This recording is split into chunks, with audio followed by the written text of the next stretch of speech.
O casal Beto Gebara e Marila Filartiga, fundadores da GF Arquitetura, participaram do episódio A Casa é Sua Podcast, onde compartilharam suas perspectivas únicas sobre o mercado da arquitetura. Durante o bate-papo, eles falaram sobre os desafios diários enfrentados por profissionais da área, como a necessidade de equilibrar a criatividade com demandas práticas e financeiras, além de atender às expectativas de clientes cada vez mais exigentes. Com uma carreira consolidada e projetos que são referência no setor, Beto e Marila destacaram a importância da inovação e da sustentabilidade no desenvolvimento de soluções arquitetônicas modernas. Eles também abordaram como o avanço tecnológico tem impactado o mercado, trazendo novas ferramentas para o design e a construção, ao mesmo tempo em que exige uma constante atualização por parte dos profissionais. O casal explorou ainda as tendências que, em sua visão, definirão o futuro da arquitetura, como o uso de materiais sustentáveis, a valorização de espaços multifuncionais e a integração entre arquitetura e natureza. Com insights inspiradores, eles reforçaram a necessidade de adaptar-se às mudanças do setor, sem perder a essência criativa que caracteriza a profissão. Este episódio do podcast é uma verdadeira aula para quem busca compreender os caminhos da arquitetura, seja você um profissional experiente ou um entusiasta do tema. Antes de começar o episódio, eu quero pedir para você que acompanha os nossos vídeos e não é inscrito ainda no canal, que se inscreva, que mande para o seu amigo, porque quanto mais pessoas inscritas a gente tiver no canal, esse conteúdo vai passar para mais pessoas e mais conhecimento nós vamos agregar. Beto e Marila, como um casal consegue trabalhar tanto tempo junto, sendo arquitetos, e formar um escritório de arquitetura renomado? Porque todo mundo sabe que casal trabalhar junto não é uma coisa simples, né? Não é fácil. É um desafio. Então, em primeiro lugar, obrigado pelo convite, né, Éder? A Casa é Sua Podcast, é um prazer estar aqui. É uma honra também, porque o canal hoje está com 22 mil seguidores, né, inscritos. Então, é um privilégio realmente poder participar com você aqui. Agora, voltando à pergunta, a gente praticamente só conhece essa realidade, né? A gente começou Como assim, Beto? Só conhece essa realidade? Não, nós dois, que já a gente temos uma assim. polêmica que só conhece essa realidade. A gente fez um estágio antes. A gente fez vários trabalhos durante a faculdade juntos, né? Ah, vocês já fizeram arquitetura juntos? Sim, a gente se formou juntos.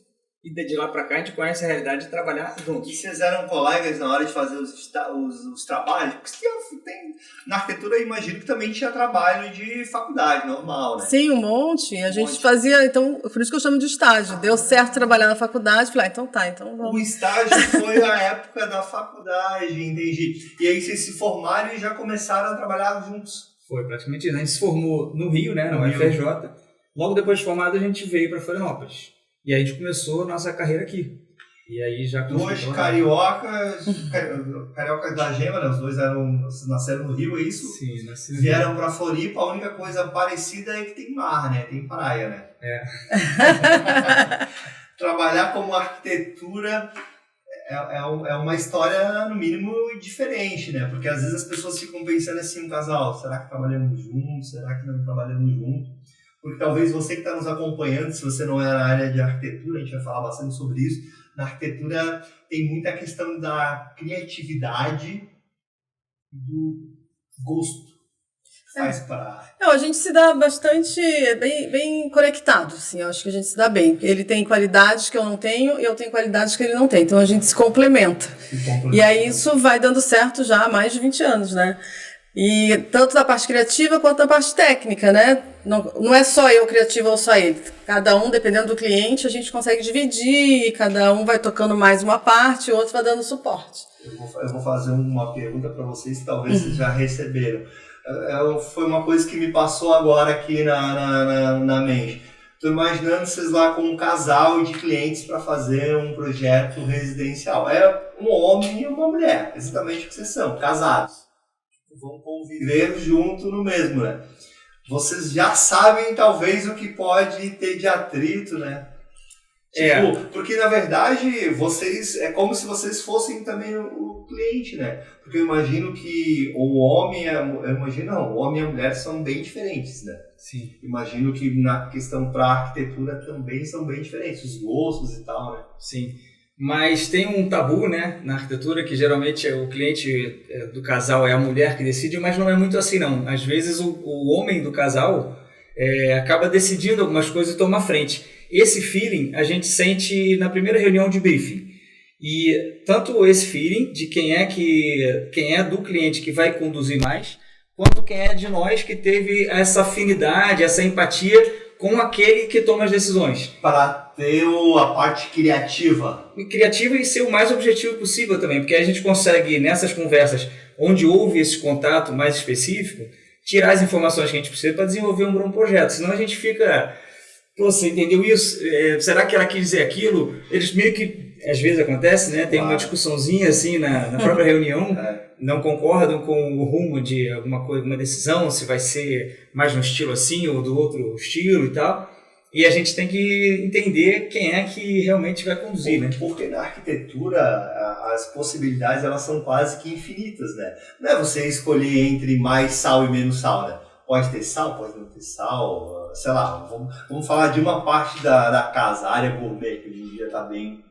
Pô, existem infinitas possibilidades nesse único espaço, né? E alguém precisa definir, concorda comigo? Total. Senão nunca vai sair o projeto e muito menos a execução, né? E às vezes não acontece entre vocês, tipo, divergências, e se ocorre, como é que vocês fazem para equacionar isso? Não, acontece, como qualquer sociedade, né? A gente, aquele que capitaneou o projeto vai começar a lançar as ideias e vai pedir opiniões, ou o outro vai dar opinião. Em alguns momentos não vai bater exatamente o que o outro pensou, mas isso é positivo, né? Porque isso alimenta o projeto, enriquece as soluções.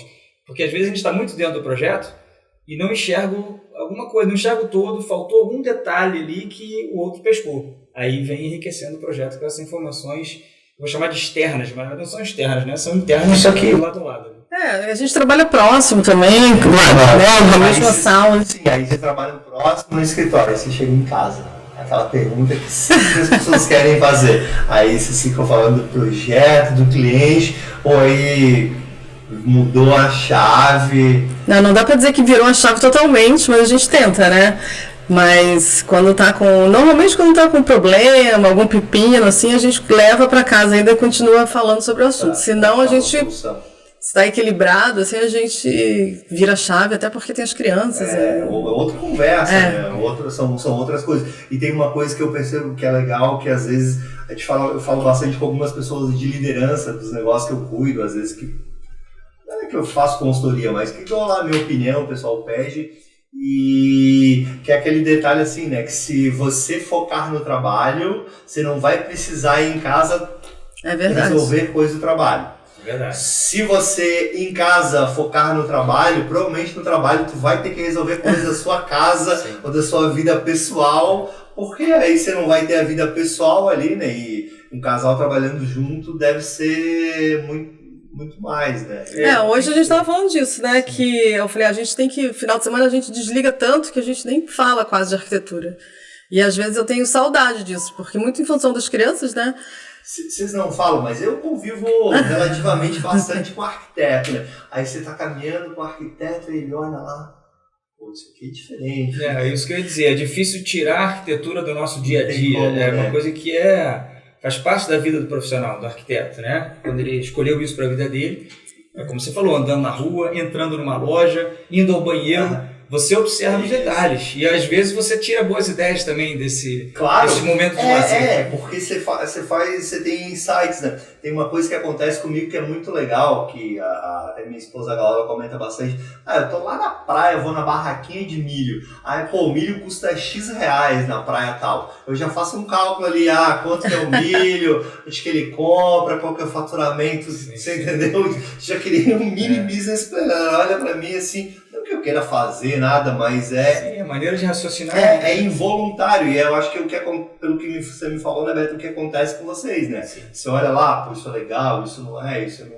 vi. Mas isso até assistindo filme, né? Em casa, você tá ligado no fundo do filme, né? Você presta atenção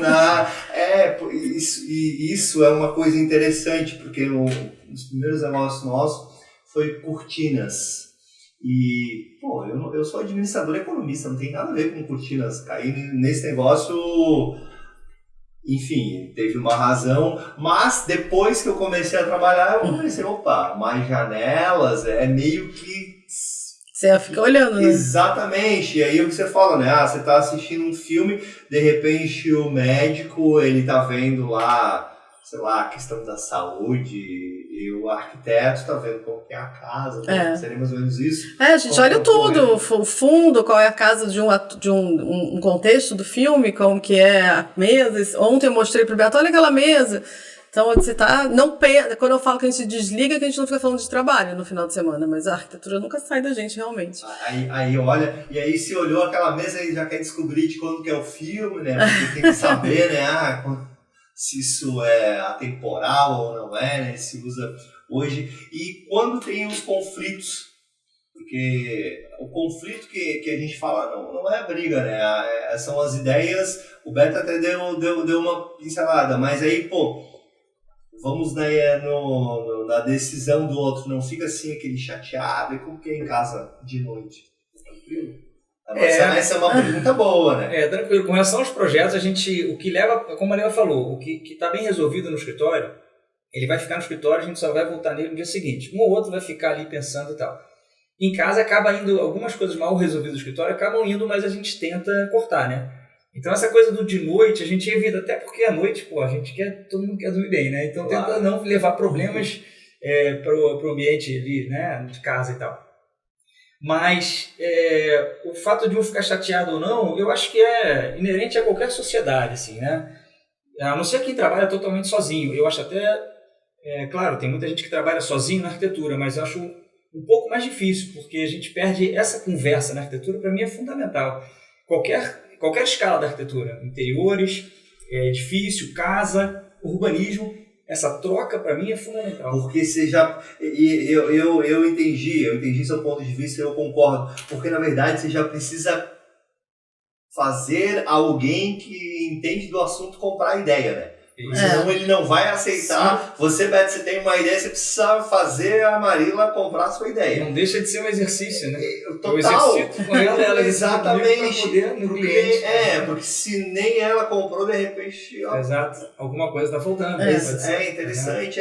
Porque às vezes a gente nem se dá conta disso. É igual num negócio, né? Quando você... Sabe aquele negócio que sempre falam sobre gestão, que você está na operação e às vezes você não consegue ver as oportunidades? Porque quando você está dentro do negócio envolvido, você não consegue observar tanto, né? Então, se só você cria, de repente você não percebe que você não vê uma outra solução. Exato. Porque você já se conscientizou que aquela é a melhor solução. Então, talvez sempre você vai fazer daquela forma. Talvez tenha uma melhor. E tem que evitar de achar que é pessoal, né? Tipo, o fato de uma pessoa dizer que não gostou daquele ponto, daquela solução, não quer dizer que ele não gosta de você, né? Isso eu acho, tem outra opção para aquilo ali. Isso eu acho sensacional, porque no trabalho, né, às vezes quando você vai dar um feedback, isso não é nada mais que um feedback, né? Não é um feedback positivo, que a outra pessoa talvez vai... nossa, que legal, né? Entendeu? E aí é o detalhe, pô, não quer dizer que eu estou te passando que precisa melhorar nisso. Justamente você falou que eu não gosto de você nem nada, né? Concorda comigo? É uma questão profissional. E separar isso, às vezes, também não é algo fácil, né? Porque se a pessoa leva pro pessoal, né? Às vezes o estagiário não gosta que a gente dá uma opinião, né? Porque você imagina que até o sócio, ou o colaborador, ou o estagiário, já fica chateado. Mas se for o marido, é mais difícil, né? Porque daí sempre tem não termina ali, né? E cada um vai para um lado, não. Termina aqui e vão para o mesmo lugar. Mas isso a gente tem bem pouco conflito, né? Sim. Conflito bem pouco de ideias, assim. Sempre tem um que está mais à frente do projeto, daí o outro complementa. Daí se concorda, beleza, se não... Isso é muito legal para você que está nos acompanhando.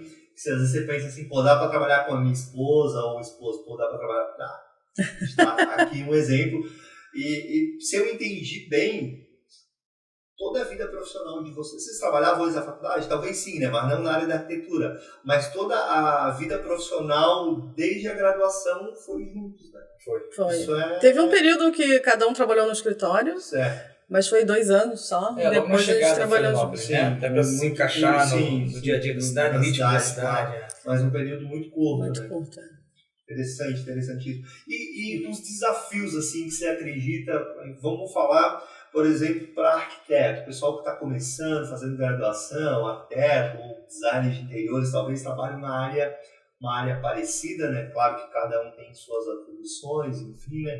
Não vamos entrar no mérito. Quais são os principais desafios assim, que vocês acreditam, Beto e Marília, que tem no dia a dia num escritório de arquitetura? Porque vamos supor que, trabalha mais de uma pessoa, já não é mais uma empresa de uma pessoa só, né? Assim. Já não é mais um profissional liberal, vamos assim dizer, né? Que trabalha sozinho. Eu acho que quem está começando o escritório, o primeiro desafio é aprender a gestão do escritório, porque isso durante a faculdade de arquitetura, nenhuma das faculdades, pelo menos na nossa época, né? Você não tem nenhuma disciplina sobre gestão, como que você vai organizar seu escritório. Então, esse é o primeiro desafio. Você tem que fazer todo um plano de negócio, um planejamento estratégico para poder ter um caminho, né, uma meta onde você quer chegar. E quando você fala assim, organizar as demandas de trabalho, como que eu vou receber, como que eu vou trabalhar, ou organizar, além disso, organizar financeiro, metas de cliente, porque precisa ter faturamento, né? Então, essa por isso que eu sempre falo que mesmo que é um escritório de arquitetura, tem que ter vendas, né? Tem que ter clientes, né? Exato. Essa gestão empresarial que eu acho que é o principal desafio do recém-formado, ou até não é recém-formado, mas ainda não encaixou ali a gestão. Porque como vão ser os processos de projeto, vai aprender naturalmente. Na primeira experiência, ou até viu em algum lugar e acha que essa fórmula pode funcionar, vai sair estudo preliminar, o projeto executivo, etc. Isso aí está no arquiteto.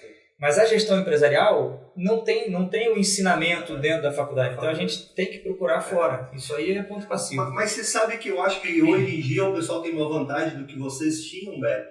Porque hoje em dia tem muito mais informação, né? Lá na sua época você tinha que ler um livro e às vezes você tinha que ler vários autores para falar. Hoje em dia talvez você vai achar lá no YouTube, vai ter a pessoa que ensina sobre gestão, que ensina sobre faturamento, marketing, sobre venda, sobre marketing. Focados, né, para escritório de arquitetura. Isso aí era impensável antes. Isso, né? e tem hoje focados para escritório de arquitetura, né? Exato. E aí, às vezes, você pode pensar assim, poxa, eu quero, de repente, sair um pouco da caixa, não quero... Existem vários negócios que tem uma sinergia, né? Que você consegue pegar os insights e aplicar no próprio escritório. Então, você veja que de uma maneira gratuita, né? E o nosso podcast, ele existe também de uma forma gratuita. Então, a gente estamos dando dicas aqui de como montar, né? E que talvez na época que você começou era mais difícil. Era bem mais. E naquela época, no início do nosso escritório, era tão diferente essa coisa que os profissionais que a gente procurava nem se chamava coach na época, eram consultores, né? Consultores empresariais. Eles nunca tinham trabalhado com um escritório de arquitetura, então nem sabiam como montar um plano de negócios para um escritório de arquitetura. A gente sempre ia tentando montar junto. E no final das contas acabou que lá a gente nunca ficou satisfeito com nenhum. Então a gente pegava aquele material e tentava a gente sozinho adaptar para fazer a nossa gestão. Mas era tão diferente que não tinha alguém que ajudasse no escritório de arquitetura. Hoje tem várias opções.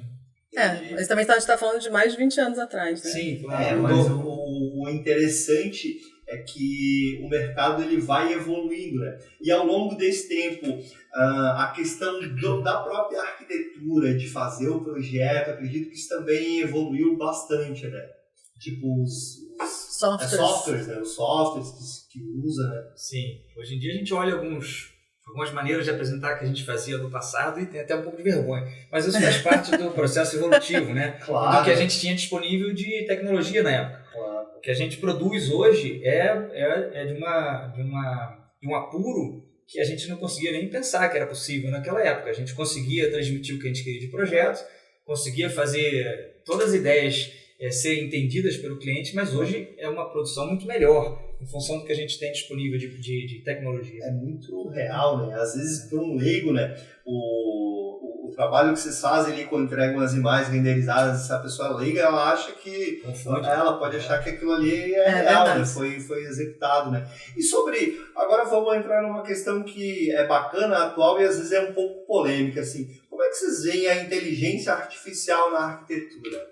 Essa é uma pergunta que eu fiz para alguns convidados em áreas diferentes. Como é que você enxerga a inteligência artificial Eu acho que a gente está engateando ainda nesse meio, né? Ninguém sabe direito onde é que vamos chegar, mas não tem como negar a inteligência artificial. A gente tem que usufruir para o bem, né? positivamente, não tem como negar, mas eu acho que não tem ninguém ainda que domina essa tecnologia. Então, muita gente está assustada, né? E agora? Não vai ter mais como fazer projeto, a inteligência artificial vai fazer, mas não é bem por ali, né? O caminho não é esse. Mas estamos... Eu tive um convidado que ele deu uma resposta bacana. Eu talvez não vou saber falar de uma maneira correta, mas foi tipo, a inteligência artificial, ela consegue reproduzir o que alguém já criou. Mas, ou seja, tudo que ela monta é porque alguém já criou, ela não pensa. Sim. Entendeu? Então ela pega um compilhar com muitas informações de muitos lugares e monta algo inédito, mas ela não criou nada, né? Então, assim, alguém vai criar ou alguém precisa pedir o que fazer, né? Então, segundo ele... Tá tranquilo. Era igual o robô vai me substituir. Lembra na época lá da robótica, dos carros, acho que a gente tem idade parecida, as pessoas ficavam, nossa, mas o robô vai tirar o emprego das pessoas. Tirou o emprego das pessoas? Não, né? Talvez diminuiu ali na linha de produção e elas foram trabalhar em outras coisas. Na verdade, a gente tem que usufruir a ferramenta também, né? Se a gente ficar com medo e querendo disputar com ela, eu acho que provavelmente quem ficar muito contra a inteligência artificial vai acabar perdendo espaço em algum ponto. Não negar, né, também, igual a fotografia. No início, ninguém queria fotografia digital, que é absurdo. Isso. Hoje em dia... Sobre a fotografia digital, não sei se vocês já... eu acho que é bem comum ali sobre a história da Kodak, né? Sim. Que eles tiveram acesso, né? E segundo o que falaram, não, mas isso aqui não vai pegar, porque as pessoas querem ter a foto na mão, querem ser palpável, querem guardar as recordações. Realmente, elas querem tudo isso, só que hoje elas podem ter 10 mil, 5 mil, sei lá, um monte. Escolher, né? Tira ali, não ficou boa, faz... Na verdade, eles estavam certos, só que não da maneira com que pensaram, né? E isso são algumas coisas que são decisões que a gente toma e a gente também não tem como saber, né, se lá na frente isso não tem como prever o futuro, né? É uma coisa muito difícil. Mas, para que a gente pudesse estar aqui, né, falando sobre como que é um casal trabalhar, e nesse caso de vocês no escritório de arquitetura, Aeromago, GF, a gente precisa ter os nossos patrocinadores. E o nosso patrocinador mais importante, a gente chama ele de patrocinador cultural, que são os nossos convidados. Então você, Beto, e você, Marina, a gente quer agradecer muito. A gente vai deixar o contato deles aqui do escritório deles, GF Arquitetura. Então se você precisar de um escritório de arquitetura, vocês vão falar um pouquinho sobre, com certeza eles vão conseguir atendê-los. A gente vai deixar aqui o contato. E o nosso outro patrocinador é a Carol Group. Quem que é a Carol Group? Eles são 4 empresas: Carol Cortinas, Carol Decor, Carol Imóveis e agora recente Carol Reveste, que é uma importadora que eles criaram de pisos vinílicos, carpetes e manta hospitalar. E as outras 3 empresas, uma é a Carol Cortinas, né, que ela é focada em cortina, persiana, papel de parede, tudo. A outra é a Carol Decor, que é focada em quadros, tapetes e móveis soltos de área interna e externa. Eles estão fazendo um trabalho de expansão pelo Brasil, tem escritório em São Paulo, estão abrindo agora em Curitiba, vão abrir em Porto Alegre, e alguns outros centros, trabalham em Santa Catarina, né? Inclusive a gente agradece muito eles, porque além de ser patrocinador, as nossas salas, o estúdio do podcast A Casa é Sua são em ambientes deles, né?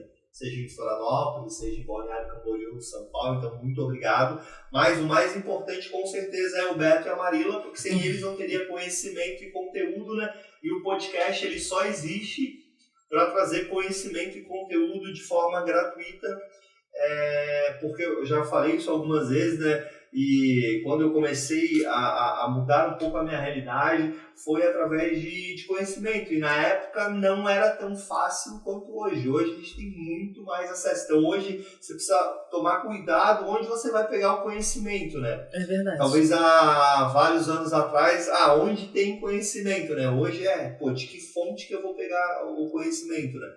Então a gente vai deixar aqui. E aí já vamos emendar que eu sei que vocês trabalham há muito tempo com casa-cor.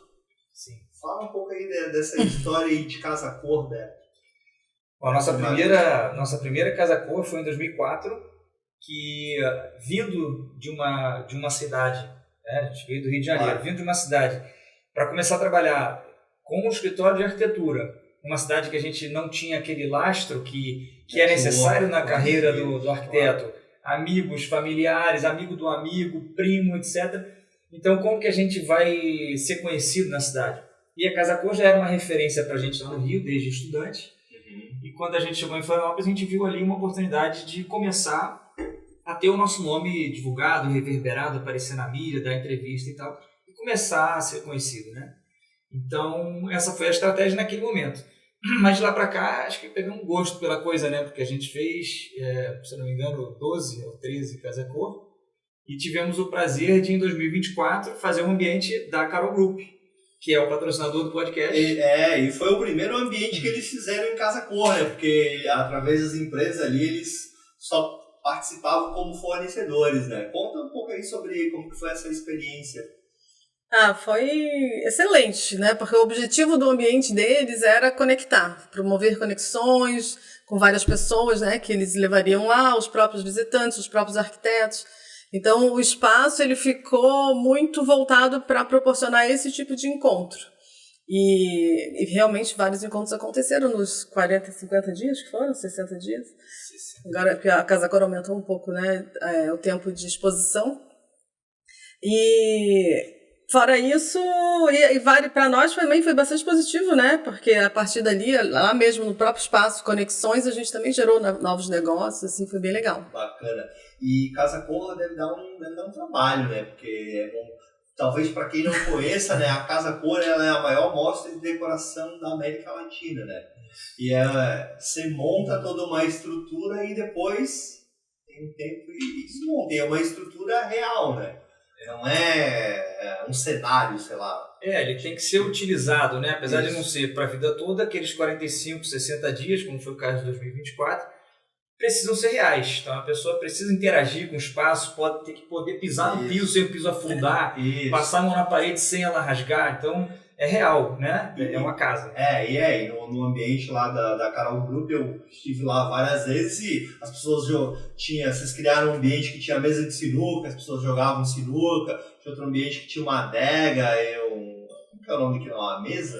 Era o espaço do vinho que a gente chamou, né? Que o pessoal tomava vinho, bebia lá. Era um dos pontos de encontro para promover. Tinha outro lugar que tinha várias poltronas assim, um diferente do outro, o pessoal sentava, ficava conversando. Tinha um sofá, e como você falou, tudo real, né? E todos os ambientes são assim, né? Sim. Cada ambiente como que eu vou explicar? Com o seu ponto de vista, né? Com o seu objetivo, mas sempre algo real, né? E ao fazer Casa Cor, vocês nunca pensaram assim, poxa, dá muito trabalho, não vamos fazer mais? Já pensamos várias vezes nisso. Acho que todas as vezes que a gente acaba uma Casa Cor, a gente fala isso. Nunca mais. Mas assim, a gente gosta de fazer Casa Cor e a gente sabe fazer Casa Cor. E, de novo, né, naquele momento lá inicial, era uma maneira de começar a ser conhecido. Agora é uma maneira de reforçar o nome. Faz parte do nosso... É a maneira da gente colocar. A gente não vai botar um outdoor, até já vi, né? Até que botam outdoor, mas não é muito o nosso perfil. A maneira da gente ser visto, além de publicar os próprios projetos, continua sendo a Casa Cor um bom canal para isso, né? Os eventos de arquitetura de forma geral, né? As feiras e mostras. Eles geram conexões, geram visibilidade. Exatamente. Entendi. Porque dá bastante, além de trabalho, investe tempo, né, dinheiro. É um desafio, e pouco tempo para executar tudo. Né? E você também tem que conseguir parceiros, né? A Carol Group foi super parceira esse ano, mas anos anteriores tem que ir atrás de tudo, né? De móvel, do tapete, do gesso, de tudo. E a gente procura também, isso até faz parte do nosso dia a dia do escritório. Na Casa Cor, isso é bem evidente. A gente procura usar materiais, usar objetos, tal, que a gente possa dar um uso depois. Até com materiais de investimento, a gente consegue reaproveitamento de muita coisa. Até porcelanato, a gente, em alguns casos, consegue aproveitar. A gente tem que usar a estratégia de fazer a cola no pingo, não fazer aquela, né, a dupla camada, que aí realmente tem que quebrar. Mas para não quebrar tudo e virar tudo entulho, a gente tenta já pensar nesse pós-mostra. Então já fazer uma desmontagem com destino para aquelas coisas. Na maioria, né? Quase tudo a gente não consegue 100%, mas 90% talvez. E daí cria, vamos dizer que uma sustentabilidade, né? Para que nem tudo seja destacado. Não vire lixo, né? Tipo isso. E aí, Casa Cor é mais ou menos igual a academia, né? Porque você vai lá, malha muito, você aumenta o peso, o que acontece no dia depois? Dor, né? Aí você dor, aí passa dor, né? Você esquece. Mas depois você vai de novo. Vai de novo, velho. O bom da Casa Cor que tem 1 ano, né? Então, já esqueceu. Dá pra recuperar o peso. Eu falo que existe algumas coisas eu aprendi na vida, né? E uma delas eu mentalizei que eu tava num peso bastante acima, que eu ia voltar ao meu peso lá, que deveria ser igual. E até num podcast foi muito legal, a gente teve uma convidada aqui, a Michelle, agradecer ela até hoje, ela colocou alguns mindsets assim, que você quer terceirizar a culpa, né? Porque a genética, porque não sei o que. Não tem nada disso, não. Porque é bem mais fácil sempre terceirizar a culpa, né? Então, bem mais fácil. Não igual na academia, né? Tá chovendo. Dói, tem muitas pessoas. Provavelmente num dia de chuva vai ter várias pessoas na academia, né? Porque não tem como fazer exercício ao ar livre, então a tendência é que na academia vão ter mais pessoas, né?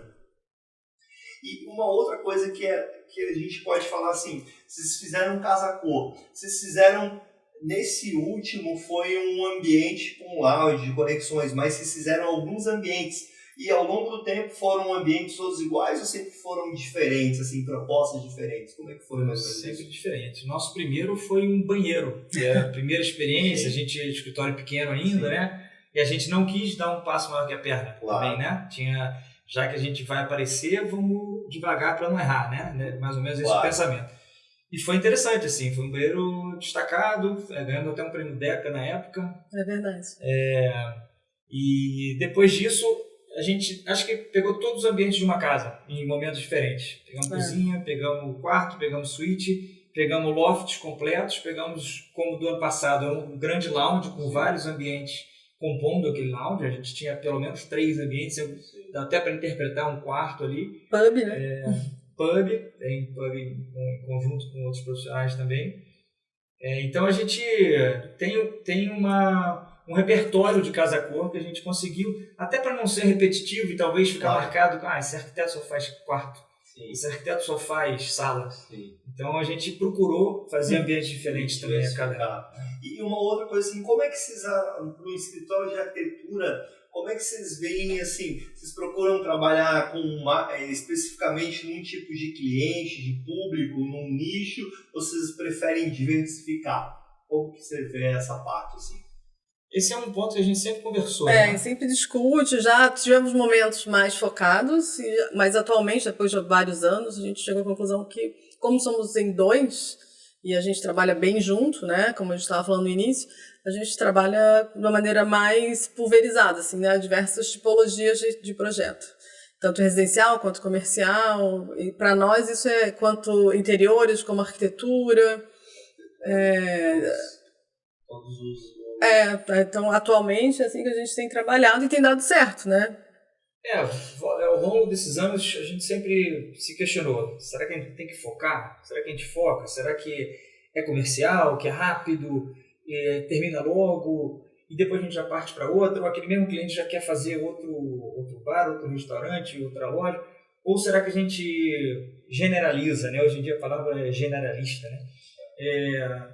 E a gente acabou que assim, em algum momento a gente não se cobrou mais de ter que focar porque aquela era a solução.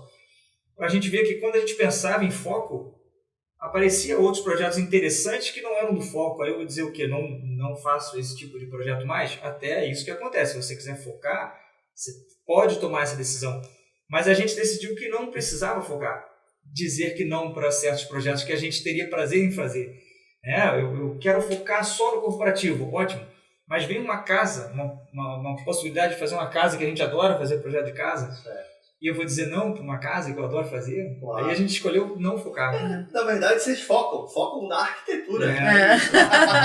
Foca no arquitetônico, no interiores comercial, no interiores residencial. E o bacana, né, é que quando você consegue atender vários nichos, e esse comentário que eu vou fazer agora eu entendo um pouco, eu sou economista, você não está tão à mercê da economia, né? Sim. Porque a economia, às vezes, algumas coisas têm uma tendência maior, outras menor, e até coisas assim mais drásticas, né? Taxa de juro, pandemia, que é muito mais drástico, né, que a gente passou recentemente, porque você pode perceber, em momentos que a gente está com, por exemplo, taxas de juros altas, Selic,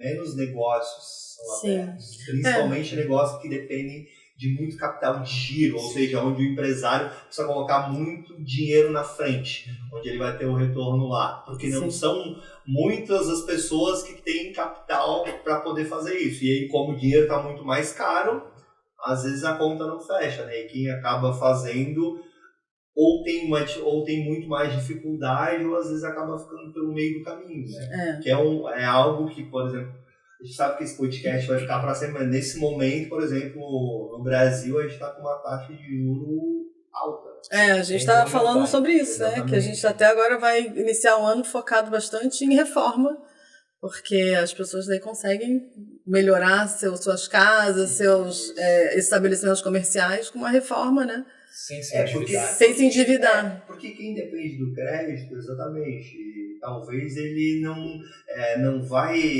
vai comprar tanto quanto ele comprou há alguns anos atrás, onde a taxa de juros estava bem mais baixa e o crédito estava facilitado. E isso são coisas que às vezes a gente só entende, né, que você falou, né, do ver o macro da arquitetura. Perceba que uma decisão que talvez para um arquiteto nem saiba lá na faculdade que é a taxa Selic.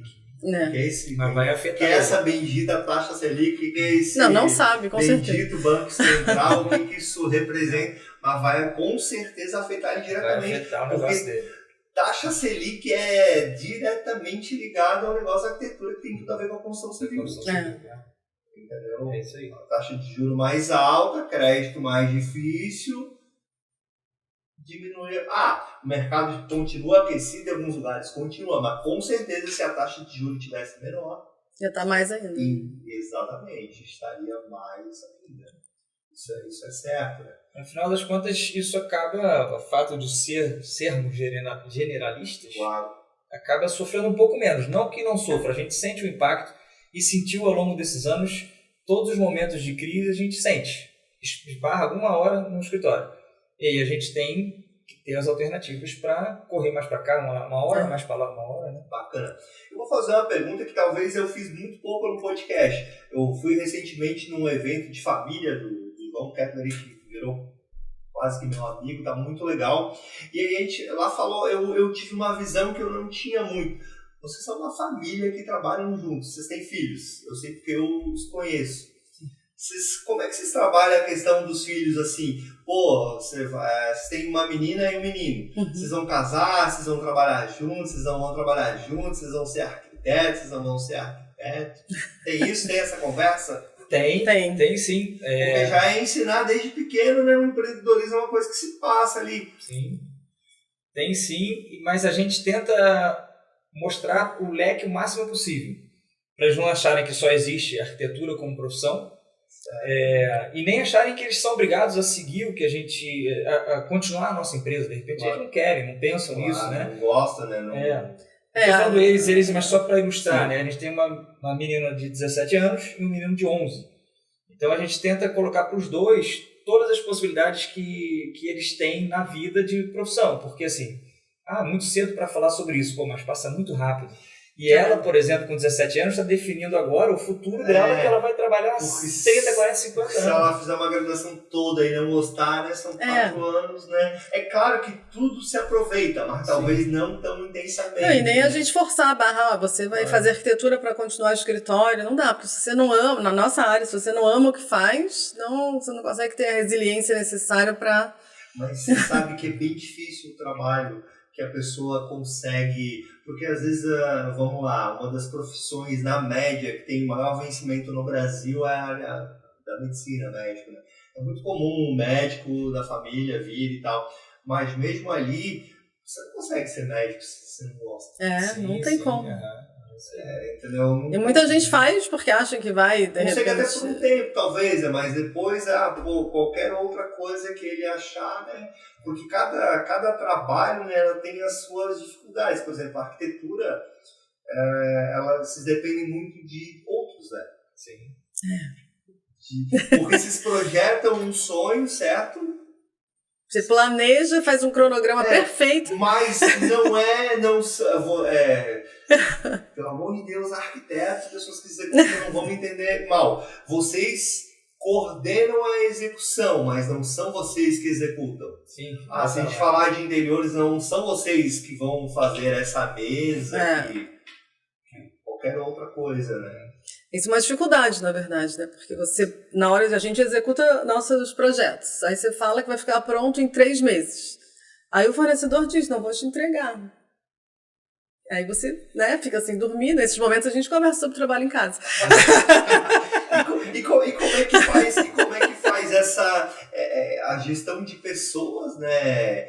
De dentro e de fora de fornecedores é uma coisa muito importante na arquitetura, né? Fundamental. Dentro do escritório, mas principalmente essa questão dos fornecedores. E daí você não está acompanhando, né? E assim, a gente tem que ter um feeling para fazer uma filtragem. Você não tem como imediatamente no primeiro contato com o fornecedor saber se ele vai dar certo ou não. Claro. Você está conhecendo um fornecedor novo, Casa Cor, inclusive, que a gente tocou no assunto, é um lugar muito interessante para conhecer novos fornecedores e fazer experiências em projetos logo depois dali.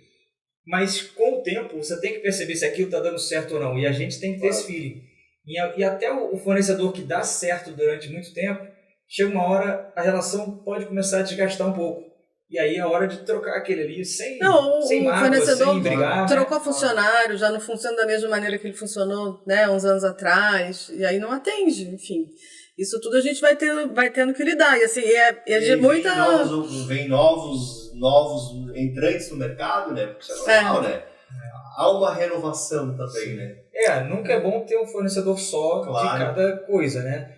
Mas tem sempre aquele queridinho, aquele favorito. Claro. Mas se aquele favorito uma hora começa a ratear, a gente tem que ter a segunda opção rápida, porque não é para nós, é para o cliente. Tem um terceiro lá esperando um resultado bom. Ele investiu dinheiro, investiu tempo, está sonhando com aquele resultado, né? E a nossa responsabilidade é entregar o melhor possível. Esse que é o problema, assim, você tem a entrega que não depende de você, né?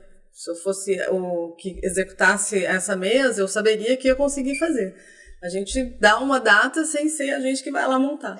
Eu conheço algumas pessoas que às vezes eles falam assim, olha, meu trabalho ideal seria não ter que depender de trabalhar com nenhuma pessoa. Aí eu fico pensando, poxa, que trabalho não tem, né? que você consegue isso. Eu já parei para pensar. Eu também estava pensando... Talvez até tenha. Escritor, talvez. Oi? Vou escrever um livro, vou me isolar numa ilha. Ele vai escrever, mas ele depende. Mas alguém vai ler. Tem que ser publicado, tem que ter editora, vai ter editora. Tem que ter revisor para entregar um bom trabalho para uma editora, para uma... não tem nenhum. Vai ter que ler, alguém vai ter que ler, porque se ninguém lê, né, para escrever. Você imagina, eu escrevi 10 livros, ninguém leu nem livro. Você escreveu o 10º. Verdade. É difícil, né? Porque são... Aí é aquela história, né? Que eu acho que na arquitetura também acontece, né? A pessoa que quer algo que não tem como. Ou que, pelo menos por enquanto, não... Na arquitetura acontece bastante. Nas finanças também. Quero ficar rico de hoje, para em um mês, um ano. Não é assim. Exatamente. Assim, eu vou citar um exemplo, né, disso que a gente está falando. Às vezes a pessoa chega no escritório com muitas referências, o que é positivo. Claro. Porque muitas vezes ela não consegue transmitir em palavras o que ela espera, o que ela quer, né, claro. um sonho.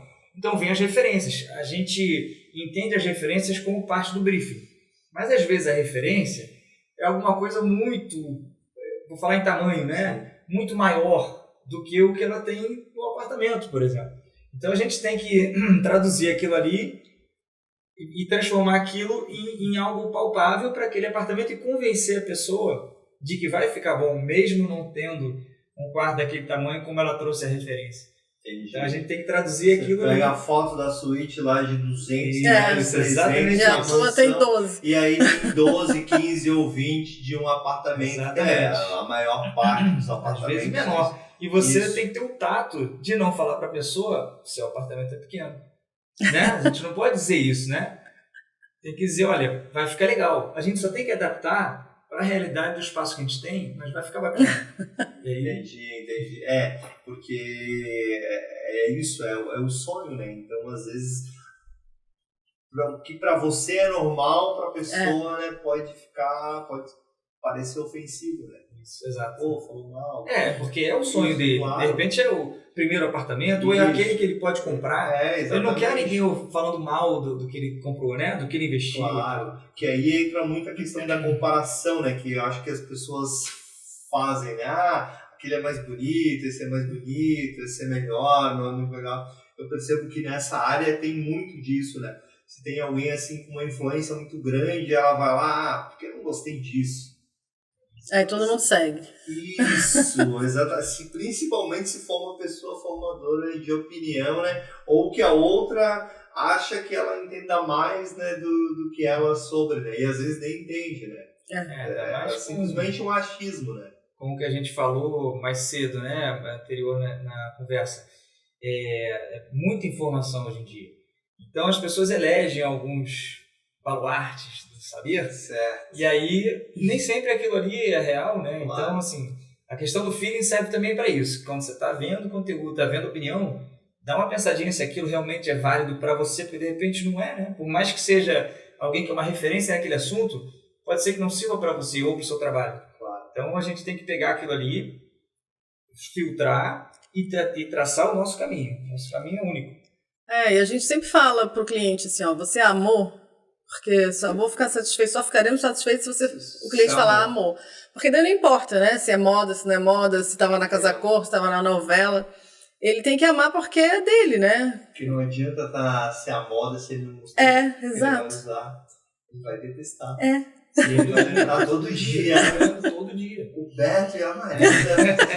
Vamos lembrar da gente por muito tempo. O projeto já acabou. Exatamente, de uma maneira não tão legal. E aí, uma outra coisa que eu acho que é bacana, que na área de vocês tem muito, que é tipo o processo criativo. Você falou que o cliente vem com referências, são que imagens, fotografias, a maioria das vezes. Com Pinterest, com Instagram e tal. Vem, às vezes, de forma virtual, nem sempre vem com uma coisa impressa, né? Sim.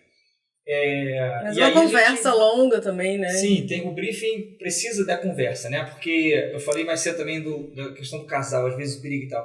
Nem sempre, né? Mas na conversa que a gente está tendo na mesa de reunião do escritório, a gente pesca algumas coisas da conversa entre eles que eles não conseguiram escrever no nosso formulário de briefing ou não conseguiram verbalizar. A gente pesca no ar pela conversa que eles estão tendo sobre outros assuntos, sobre a ida na festa, a ida na praia, ou algum amigo em comum que a gente tem com eles. Porque às vezes talvez o cliente não fala exatamente o que ele quer, né? Muitas vezes não sabe. Ele sabe, né? Ou às vezes mostra uma foto, aí a foto é uma casa enorme e tal. Sim. Só que o que ele gostou é a árvore. Isso entendeu? também. E aí se você não conversa, não tem como adivinhar isso, né? Tem isso. Você tem que ter essa capacidade também de entender o... Mas não é uma mágica, não. A gente tem que pescar dele. Então, assim, ele mandou uma foto como essa. Aí, hoje, eu tenho a liberdade, a tranquilidade de dizer, tá, mas nessa foto aqui, você quis mostrar exatamente o quê? Foi esse item, essa árvore? Não, eu quis mostrar aquela janela ali atrás. Ah, tá, entendi. Então, essa janela me serve como alguma coisa que você gosta. E tem alguma coisa que você não gostou dessas referências que você mandou? Ah, não, tem sim. Eu te mandei aquele banheiro lá, mas ele tem um revestimento que eu detesto. Isso para mim é importante. O que ele não gosta também é muito importante. Claro. Porque você não tem como saber, né? E se chega um cliente, acontece isso, você chega lá fazer um projeto, um apartamento, interior, como é que você quer? Não sei. Já tivemos. Crie, faça. Já tivemos? Já. A reunião de briefing, toda preparada, cafezinho, biscoito.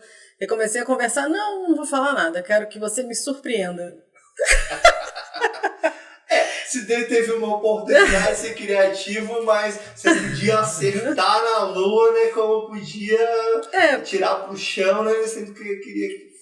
São infinitas possibilidades, né? Se você for falar um quarto, pode fazer milhões de ideias naquele mesmo espaço, né? Mas dessa vez foi engraçado, porque me surpreende. Eu falei, tá bom. Entendi. E aí são seres humanos, né? E o projeto é para uma pessoa, né? Que tem temperamento. Eu penso que dependendo do dia, vocês já perceberam isso? Que dependendo do dia e da condição, você marca uma reunião, a pessoa pega muito trânsito, chove, se molha, qualquer coisa que ela não goste. Sim. Existem as pessoas que que são mentalmente mais equilibradas, né? Mas tem algumas que elas não conseguem muito rápido se recuperar. Tem o Daniel Kahneman, né? Escreveu o livro Ruído, que fala especificamente sobre isso. Exato. Dependendo da hora do dia, se uma decisão é tomada perto da hora do almoço, mas antes do almoço ele está com fome, aquela decisão pode ser mal tomada, né? E pelo contrário, em alguns casos o cara acordou bem, tomou um café da manhã, vai para uma reunião de briefing e consegue entregar para a gente tudo que a gente precisa de informação, e aí sai um bom projeto.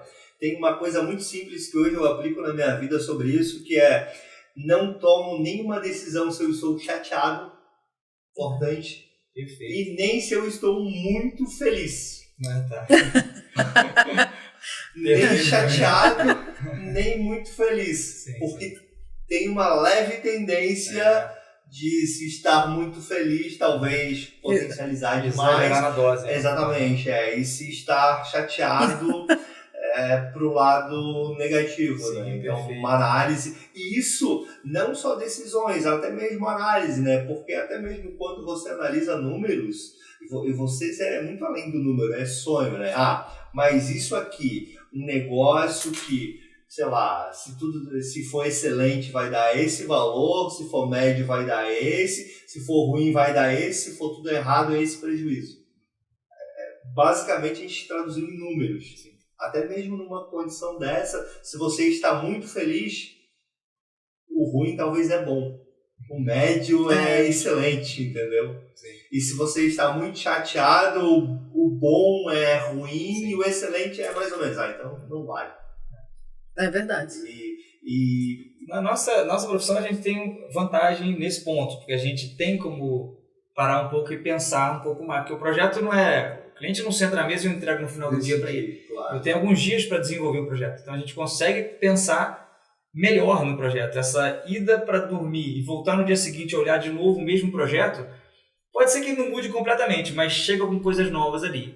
Algumas acrescentar e outras a retirar também, né? Tem coisa que a gente olha e fala, não é isso, a gente muda. E o interessante, né, não sei se você concorda comigo, que alguns negócios têm a ver com a arquitetura e eu não entendia nada disso. E hoje, às vezes, a gente tem lojas, eu chego na loja, eu vejo detalhe do detalhe. Eu vejo que alguns colaboradores, assim, mais ou menos, eles me olham assim, me ensinaram a ver esses detalhes. Porque para alguém que não era da área, que não estudou nada a ver com isso, eu aprendi na prática, né? E depois que você aprendeu e você se habituou, né? Você acaba fazendo, que é justamente isso que você falou. Você já está tão acostumado com o processo criativo que você, de repente você vai dormir e do nada tem uma ideia melhor, eu tiro isso, eu boto embora, porque aí se perguntar para você, por que você mudou isso? Você sabe? Provavelmente não. Mas o que compõe isso são as referências próprias, né, de cada um. Por isso que trabalhar colaborativo é muito mais positivo. Então, desde o detalhe que eu via no filme até uma referência mesmo minha, né, de muitos anos trabalhando e tal, elas fazem as conexões no nosso cérebro, né, e daí vem a tua criatividade, né? Esse é o processo criativo. E aí, quando você trabalha junto, assim, isso duplica, potencializa, né?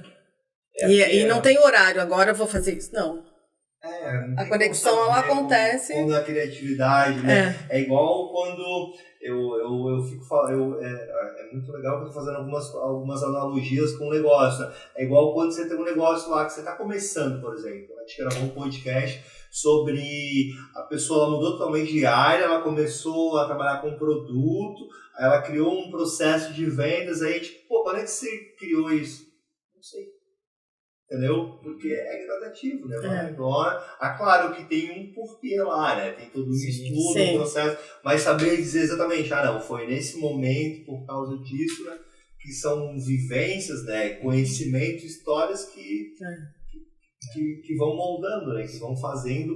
E com relação, assim, até pra gente finalizar essa parte do criativo, a regionalização, vocês acham que isso importa muito? Cidade, estado ou...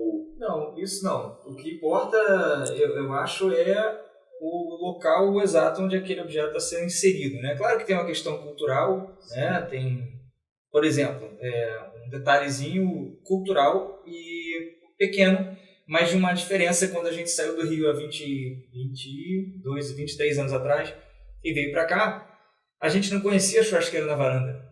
É verdade. Pra gente foi uma novidade total, não existia isso no Rio. Hoje existe, mas não existia. E falar, poxa, acho que na varanda, que engraçado. É uma questão cultural, né? Porque talvez ficava frio, aí se fechava a varanda, então você tinha praticamente uma churrasqueira dentro de casa, aconchegante, e você podia fazer churrasco sem ter um quintal, uma casa. E aí a gente passou a gostar dessa história, né? Primeiro você achou estranho e depois começou a gostar. Mas, no geral, eu acho que o que importa mesmo é os hábitos daquele usuário ali, né, daquela família, e o local onde está inserido por questões de insolação, vento, vizinhança, som, onde é que a gente tem que proteger, onde é que a gente tem que valorizar, paisagem, os acessos fáceis para os usos públicos, né, transporte, serviços, etc. Acho que isso é mais importante do que regional, sabe? Mas a cultura acaba falando bastante também. Entendi, interessante. Bom, a conversa, como eu falei para vocês, ela passa muito rápida. Nós estamos na parte final e na parte final a gente sempre deixa para falar das coisas que eu considero mais importantes. Onde eu sempre peço dicas. Vamos focar na área de vocês de atuação, que é escritório de arquitetura. Gostaria que vocês dessem dicas para quem está começando, pensa em ser arquiteto. Acho que isso é uma coisa muito, muito bacana. Porque muitas vezes a dica, eu costumo dizer que às vezes a dica, ela pode tocar uma pessoa que pode ser um escritório lá, vamos colocar, um escritório de arquitetura famoso daqui a 10 anos, 15, 20. É verdade. Aí a gente não sabe, né? Não tem como prever o futuro. Que dicas que você daria para quem estuda arquitetura ou está pensando em estudar e quer montar um escritório de arquitetura? Primeiro, é gostar muito da área. Sim. Ser apaixonado pela área para poder se dedicar de verdade, de coração, acreditar na profissão, valorizar a profissão principalmente. Depois a parte de gestão, que a gente também já falou aqui, né? Acho que é importante a pessoa começar já a se inteirar desse assunto durante a faculdade, não só depois que acabar a faculdade. E o que mais? Eu acho que o repertório é muito importante. Aí você pode falar, pô, mas uma pessoa que está começando, como é que ela tem repertório? Pesquisando. Então, por mais que a gente, em alguns aspectos, pense que as redes sociais às vezes atrapalham, elas também ajudam muito. Então, a gente tem como viajar o mundo pelas redes sociais. A gente não precisa esperar ir a Paris para conhecer as imagens de Paris, né? A gente não precisa conhecer todos os projetos de arquitetura do mundo em loco, se a gente pode acessar as redes sociais e montar repertório. Porque a história tem a ver com o processo criativo que a gente falou um pouquinho antes. O processo criativo, a solução para um projeto vai sair mais rápido se você tiver mais repertório. Não necessariamente ele vai sair rápido, mas ele vai sair mais rápido do que ele sairia se você não tivesse repertório. Então, como você não tem muitos projetos realizados ainda, o seu repertório é pesquisa. Vai nas redes sociais, vai nas bibliotecas, vai nas faculdades, procura repertório, vai na Mostra Casa Cor, vai em outras cidades ver o que está sendo feito, né? Tanto de interiores quanto de urbanismo e arquitetura de forma geral. Aí você monta repertório, vai sair muito mais fácil cada processo, né? Então seria gostar, ter gestão e Repertório. Repertório seria conhecimento mesmo. Conhecimento, conteúdo e voltando também a um ponto que a gente falou lá no começo. troca de ideias. Quanto mais trocar ideia, você falou de ir na cidade, eu nunca vou me esquecer na vida quando surgiu o Google Maps. Sabe que você colocava lá o bonequinho? Eu viajei por muita... Eu não sou da Street View, né? Street View. Exata. Olha, e até hoje, se eu vou viajar para um lugar que eu vou viajar que eu nunca fui, para um hotel, faz o caminho do hotel até o... Isso, vejo o que tem no entorno, eu também faço nada isso. muito estranho, entendeu? Principalmente se é para fora, aí se é para fora do Brasil, mas aí é certeza. Mesmo no Brasil eu sempre faço isso. E pois foi algo assim que eu achei sensacional. Nunca me esqueço, não consigo lembrar quantos anos fazem, já tem um bom tempo isso, né? Já tem. Mas e eu nunca tinha pensado, isso pro arquiteto foi sensacional, né? Sim. Ele conseguia caminhar por Paris inteira, qualquer lugar. Ver os edifícios que estavam sendo feitos. Não, antigamente era quem viajava mais tinha projetos mais diferentes. Agora todo mundo pode viajar, né? Você não precisa necessariamente ter grana, enfim, né? Só querer. Se o cliente chega no escritório com uma infinidade de imagens que ele correu atrás daquilo que ele quer para ele, a gente tem que estar na frente e ter muito mais imagens do que aquelas que estão chegando. Claro que pode ser que você não conheça aquela imagem em específico, mas aquele tipo de projeto você conhece, porque você fez muita pesquisa. Então esse é o ponto básico. Sensacional. Bom, estamos chegando no final. Quero agradecer aqui a presença de vocês e o tempo, porque o tempo eu sempre falo que é a parte mais importante. Você consegue comprar tudo na vida. Você até consegue comprar tempo de outros. Mas para você não tem como. Não consegue aumentar 1 minuto, 2, 5, 10, 24 horas iguais para todos, né? Então, muito obrigado.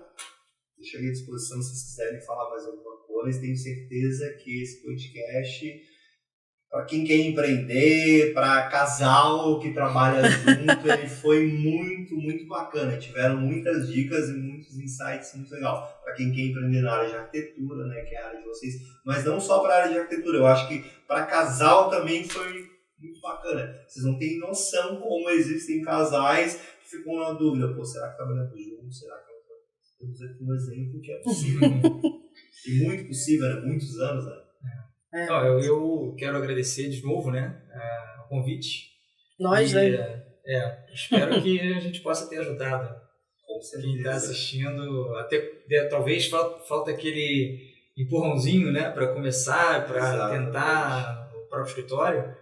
Eu acho que espero poder ter ajudado. O casal trabalhar juntos também. E dúvidas, você vai deixar o nosso contato? A gente pode ajudar. Vamos deixar o contato, a gente já falou antes, a gente vai deixar o contato da GF, do Beto e da Marília. Então, muito obrigado. Obrigada.